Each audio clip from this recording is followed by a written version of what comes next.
ഒരു വ്യക്തി ജനിക്കുന്നേക്കാൾ മുമ്പ് തന്നെ എഴുതി വെച്ചിരിക്കുന്നു ആ കുട്ടി ആണാണോ പെണ്ണാണോ. നമ്മൾ വിചാരിച്ചൊരു ആൺകുട്ടീനെ പെൺകുട്ടീനെ ഉണ്ടാക്കാൻ പറ്റുമോ? ഇല്ല. മരണം എപ്പോൾ എവിടെ വെച്ച് അറിയാമോ? ഇല്ല.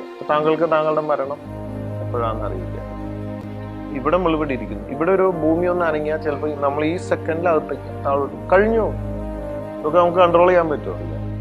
പിന്നെ എങ്ങനെ നമുക്ക് സന്തോഷവാനാകാം ഒരറിവാണ്. പ്രകൃതി, സൃഷ്ടി, ഇതൊക്കെ നമ്മൾ പഠിച്ചു നോക്കിയാൽ കാണാം ഒരു ആക്ഷൻ ആൻഡ് ഒരു റിയാക്ഷൻ ഉണ്ടാവും എന്ത് കാര്യത്തിനും. എന്ന് പറഞ്ഞാൽ നമ്മുടെ ജീവിതത്തിൽ ഒരു സുഖമുണ്ടെങ്കിൽ ഉറപ്പിച്ചോ ഒരു ദുഃഖമുണ്ട്, രാത്രിയുണ്ടെങ്കിൽ പകലുണ്ട്, കൈയടിച്ചാൽ ശബ്ദമുണ്ട്, തീയുണ്ടെങ്കിൽ പുകയുണ്ട്, ജനിച്ചാൽ മരിക്കുമെന്നും ഇങ്ങനെയാണ് ഇതിൻ്റെ. അതുകൊണ്ട് ഞാൻ ജനിക്കുമ്പോൾ തന്നെ ഞാൻ ആരാകുമെന്ന് എഴുതി വെച്ചിട്ടുണ്ട്. ആ അവസ്ഥയിൽ കൂടെ കടന്നു പോവുകയാണ് ഞാൻ. അത് സംഭവിക്കുന്നു.